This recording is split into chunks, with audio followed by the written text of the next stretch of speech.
नमस्कार, welcome to career 247। मैं हूं प्रशांत धवन। नाउ एक बात धीरे धीरे काफी हद तक क्लियर होती जा रही है कि भारत का अगला जो भी कोई स्मॉल स्केल युद्ध होगा उसमें भारतीय नौसेना का क्रिटिकल रोल होगा, क्योंकि भारत ने अपनी नौसेना के लिए 26 रफाल फाइटर जेट्स परचेज कर दिए हैं। फ्रांस के साथ इतनी अच्छी बातचीत हुई है हमारी कि फ्रांस ट्रांसफर ऑफ टेक्नोलॉजी को भी एग्री कर गया है। This is a major development. यहाँ पे आप देख पाओगे वर्ल्ड मीडिया इसको कवर कर रहा है। इंडिया ने एक 7.4 बिलियन डॉलर्स की डील साइन करी है 26 रफाल फाइटर जेट्स के लिए। इंडियन रुपीस में ये हो गए 63,000 करोड़ रुपीस। और अगर यहाँ पे आप सोच रहे हैं एग्जैक्टली 26 रफाल फाइटर जेट ही क्यों परचेज किए हैं, 30 कर लेते। वेल, इसका रीजन बहुत ही इंटरेस्टिंग है, समझाता हूं आपको। नाउ ये आपके सामने एक बहुत ही इंटरेस्टिंग फुटेज है। यहां पर आप देख पाओगे भारत के दो एयरक्राफ्ट कैरियर आईएनएस विक्रमादित्य और INS Vikrant. INS Vikrant most recently Bharat ने खुद डेवलप किया है, खुद बनाया है अपने देश में। नाउ आईएनएस विक्रांत और आईएनएस विक्रमादित्य का मेन काम क्या है? ये एयरक्राफ्ट्स को कैरी करते हैं और दूर समुद्र में जहां पे कोई आपके पास रनवे या फिर आपके पास एयरपोर्ट नहीं है, वहां पर भी ये सुविधा देते हैं हमें कि हम अपने फाइटर जेट्स को लॉन्च करवा पाए इस तरीके से। ये आप देख पा रहे हो, ये फाइटर जेट है, ये लॉन्च हुआ आईएनएस विक्रांत से, आईएनएस विक्रमादित्य से। तो ये काम है इन एयरक्राफ्ट कैरियर्स का। नाउ जो आईएनएस विक्रांत भारत ने मैन्युफैक्चर किया है ना, उसमें एग्जैक्टली 26 फाइटर जेट्स का ही स्लॉट है। जो वहां पर स्पेस है फाइटर जेट्स रखने का, वो एग्जैक्टली 26 है। वैसे आप अगर इसके बारे में कहीं पढ़ोगे तो वहां पे 36 लिखा होगा, मगर ऑब्वियसली आप एक एयरक्राफ्ट कैरियर में सिर्फ एयरक्राफ्ट स्टेशन नहीं करते, आपको हेलीकॉप्टर्स भी चाहिए होते हैं, वेरियस और टाइप के आपको एंटी सबमरीन वॉरफेयर वाले भी आपको डिफेंस इक्विपमेंट डालने होते हैं। तो अभी के लिए अगर हम बात करें, वैसे ही एयरक्राफ्ट कैरियर में 26 एयरक्राफ्ट का एक्चुअल स्लॉट था। तो मोस्ट प्रोबब्ली जो ये सारे फाइटर जेट्स होंगे, ये हम आईएनएस विक्रांत में ही स्टेशन करेंगे और इससे आईएनएस विक्रांत बहुत ज्यादा शक्तिशाली बन जाएगा। क्योंकि एक एयरक्राफ्ट कैरियर सिर्फ अपने वेट या फिर टेक्नोलॉजी पर डिपेंड नहीं करता। मेन चीज है कि उस पे एयरक्राफ्ट आप कौन से स्टेशन करते हैं। और हम यहां पर 4.5 जनरेशन रफाल स्टेशन कर रहे होंगे अपने विक्रांत एयरक्राफ्ट कैरियर पर। और अगर यहाँ पे आप लोग सोच रहे हैं कि वेट, आईएनएस विक्रांत ये वही आईएनएस विक्रांत है ना जो रिसेंटली काफी न्यूज में था पहलगाम अटैक के बाद?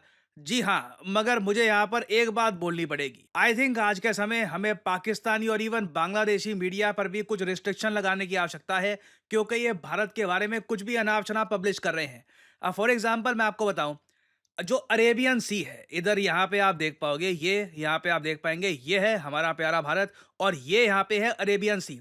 नाउ आईएनएस विक्रांत को रिसेंटली हमने अरेबियन सी में कर दिया था डिप्लॉय। ये शेड्यूल था, ये हमें करना ही था। फिर कश्मीर में जो इंसिडेंट हुआ, जो अटैक हुआ, उसके बाद ना लोगों ने कोरिलेट करना स्टार्ट कर दिया कि भारत ने आईएनएस विक्रांत को अरेबियन सी में इसलिए भेजा है ताकि पाकिस्तान को हम अटैक कर पाए। कई बड़े बड़े यूट्यूबर्स ने भी ये बात फैला दी, जबकि यह सच था नहीं। उसके बाद पाकिस्तान और बांग्लादेशी मीडिया एक कदम और आगे चला गया। पाकिस्तानी मीडिया, इधर आप देख पाओगे, पाकिस्तानी मीडिया द एक्सप्रेस ट्राइब्यून का आर्टिकल आपको दिखा रहा हूं। ये लोग कह रहे हैं पाकिस्तानी नेवी ने मजबूर कर दिया इंडियन एयरक्राफ्ट कैरियर को रिट्रीट करने से इन दी अरेबियन सी। मजबूर करने के लिए कुछ है भी तुम्हारे पास? मतलब अपने आप ही मिस इन्फॉर्मेशन का ऐसा डांस हो रहा है, कोई भी कुछ भी बोल रहा है। और ये बड़े बड़े रेप्यूटेड लोग हैं, ये बांग्लादेशी मीडिया, बिजनेस रिकॉर्डर। मैं आप सबको कह रहा हूं, आगे से बांग्लादेशी मीडिया का कोई भी न्यूज आउटलेट पढ़ रहे हो ना, एक बार कंफर्म कर लेना कि ये कोई प्रो पाकिस्तान न्यूज तो नहीं छाप रहे। क्योंकि इन लोगों ने भी पब्लिश कर दिया कि पाकिस्तानी नेवी ने रिपेल कर दिया इंडियन एयरक्राफ्ट कैरियर को जो डिप्लॉयड था अरेबियन सी में। ख्याली पुलाव। और मुझको यहाँ पर यह बोलना पड़ेगा कि अभी रिसेंटली पहलगाम आतंकवादी हमले के बाद जो भी जियोपॉलिटिकल टेंशन हुई है इंडिया पाकिस्तान के बीच में, उसमें साफ साफ दिख गया है कि बांग्लादेश के लोग बहुत ज़्यादा सपोर्ट करते हैं पाकिस्तान को। इनका मीडिया, इनके लोग, इनके पॉलिटिशियंस ये खुलकर पाकिस्तान के समर्थन में आ गए थे। अफगानिस्तान में मैं कहूँगा काफ़ी हद तक इंडिया के प्रति समर्थन था। तो जब आपका ऐसा नेबरहुड है तो you need fighter jets, you need Rafale fighter jets. और जो रीसेंट डील है ये काफ़ी हद तक इंडिया की सारी रिक्वायरमेंट्स को कंप्लीट कर देती है। ना इस डील को अगर हम ब्रेक डाउन करें तो टोटल 26 एयरक्राफ्ट हमको मिलेंगे, Rafale aircraft for the Indian navy. इसमें से 22 होंगे सिंगल सीटर, 4 होंगे ट्विन सीटर। नाउ एक बात नोट करने वाली ये भी है कि भारतीय नौसेना ने जब सबसे पहले डिमांड करी कि देखिए हमको चाहिए फाइटर जेट्स, एयरक्राफ्ट तो रेडी है, एयरक्राफ्ट कैरियर रेडी है, एयरक्राफ्ट्स कब आएंगे हमारे पास? तो उस वक्त नौसेना ने कहा था 57 चाहिए हमको ऐसे fighter jets, Rafale fighter jets. Now 57 तो नहीं आ रहे अभी, अभी के लिए 26 से हम काम चला रहे हैं। इंटरेस्टिंग बात यह है कि ये सारे फाइटर जेट्स रिलेटिवली जल्दी किए जाएंगे डिलीवर बाय 2030। 2030 तक लास्ट रफाल आ जाएगा। उससे पहले भी आप देखोगे 2026-27 तक बहुत सारे रफाल फाइटर जेट्स लगातार भारत को मिलते रहेंगे। और इसमें इंडिया स्पेसिफिक बहुत सारी मॉडिफिकेशंस भी की है। हम अस्त्र मिसाइल यहाँ पर इंस्टॉल कर सकते हैं। उसके अलावा वेरियस और मिसाइल्स जो नेवल वॉरफेयर में यूज होते हैं वो भी हम यहाँ पर इंस्टॉल कर पाएंगे। और अगर यहाँ पे आप सोच रहे हैं ट्रांसफर ऑफ टेक्नोलॉजी का क्या मतलब है, क्योंकि जो इसका यहाँ पे इन्होंने पब्लिश किया है मिनिस्ट्री ऑफ डिफेंस ने नोटिफिकेशन, वहां पे आप देख पाओगे ये लिखा है in the line with government's thrust on Atmanirbhar Bharat the agreement includes transfer of technology for integration of indigenous weapons in India. जी हाँ, भारत के बनाए हुए हथियार ऐड कर पाए रफाल के लिए, इसलिए हमने रफाल की जो टेक्नोलॉजी है ये भी परचेज करी है फ्रांस से। किस लेवल पर टेक्नोलॉजी शेयर करी गई है, क्या कंप्लीट पूरा प्रोजेक्ट यहाँ पर जो रफाल का है ये फ्रांस की कंपनी डसॉ शेयर करेगी, इस पर कुछ क्लैरिटी अभी यहाँ पर दी नहीं गई है। मगर सबसे बड़ी बात यह है कि it includes setting up of A production facility for Rafale fuselage. Fuselage होता है जो मेन कंपोनेंट है, सबसे बड़ा पार्ट होता है रफाल का। ये जो रफाल का फ्यूसलेज है, उसके अलावा जो मेंटेनेंस है, रिपेयर है, ओवरऑल फैसिलिटीज है, एयरक्राफ्ट इंजन की, सेंसर्स की, वेपन्स की, इस सब के लिए बार बार हमारे फाइटर जेट्स को फ्रांस में भेजने की आवश्यकता नहीं है।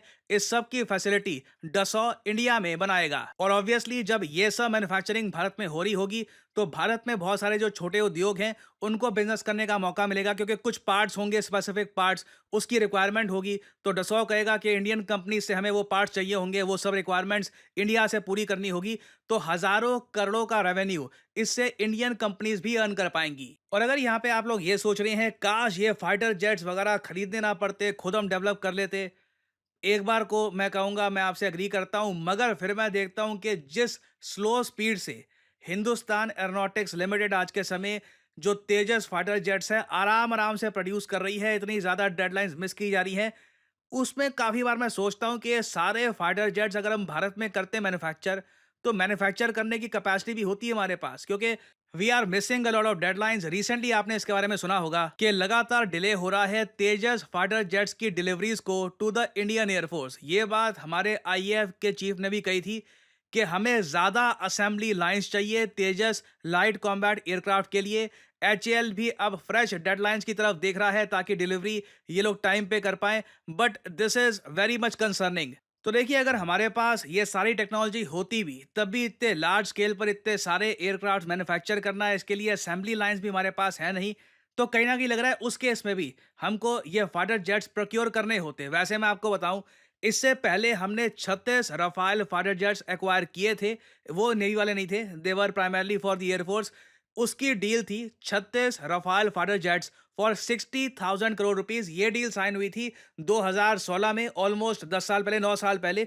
तब से लेकर अब तक रुपी काफी डेप्रीशिएट हुआ है, वेरियस और टाइप की इन्फ्लेशन आई हैं। तो अब आप कह लीजिए प्राइस अब ये हो चुका है 36 नहीं 26 रफाल फाइटर जेट्स। और इसके लिए हमने पे किए हैं more than 63 to 64,000 crore rupees. तो आने वाले समय में देखिए इस टॉपिक से रिलेटेड मेजर डेवलपमेंट सामने आएंगी। मैं आपके लिए अपडेटेड वीडियोस लाता रहूंगा। फाइनली आपसे पूछूंगा एक क्वेश्चन कि भारत ने रिसेंटली अपना पहला full stack quantum computer launch किया था। आपको बताना है कि इस फुल स्टैक क्वांटम कंप्यूटर का नाम क्या रखा गया है। यह है यहाँ पे आपकी ऑप्शन वेदा, टाइगर, इंदस या आर्यभट्टा। कमेंट सेक्शन में करिए उत्तर। जो लोग देंगे सही आंसर उनकी कमेंट को मैं दे दूंगा हार्ट, ताकि बाकी लोग समझ पाएं कि सही उत्तर क्या है। देखिए, करियर 247 मतलब जॉब अपॉर्चुनिटीज। ऑलरेडी आपने देखा होगा कि हमारे एक्सिस बैंक प्रोग्राम के अंडर कई लोगों को ऑफर लेटर प्राप्त हो चुका है एक्सिस बैंक डेप्यूटी मैनेजर की पोस्ट के लिए। और अब पहली बार करियर 247 आपके लिए लेके आया है हमारा flagship data science course with generative AI. आज के समय मार्केट में कोई भी कंपनी ऐसा कोर्स ऑफर नहीं कर रही जहां पे आपको मिलती है लाइव क्लासेस।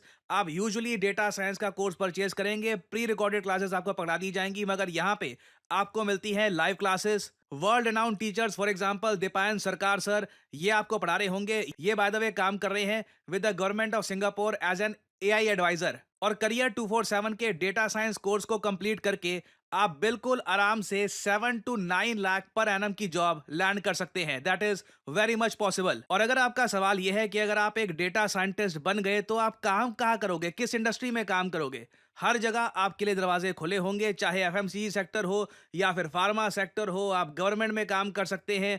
इवन करियर 247 में मैं आपको बता दूं, हम लोगों ने बहुत सारे डेटा साइंटिस्ट हायर कर रखे हैं, because every company needs data scientists. इनकी डिमांड बढ़ती जा रही है। और आपको करना क्या है, अभी भी आपके मन में बहुत सारे सवाल होंगे। आप सिंपली क्या करिए, ये जो वीडियो आप देख रहे हैं, इसकी कमेंट सेक्शन में आपको जाना है और यहां पे आपको लिंक मिल जाएगा, build your career with India's first data science and machine learning gen AI course.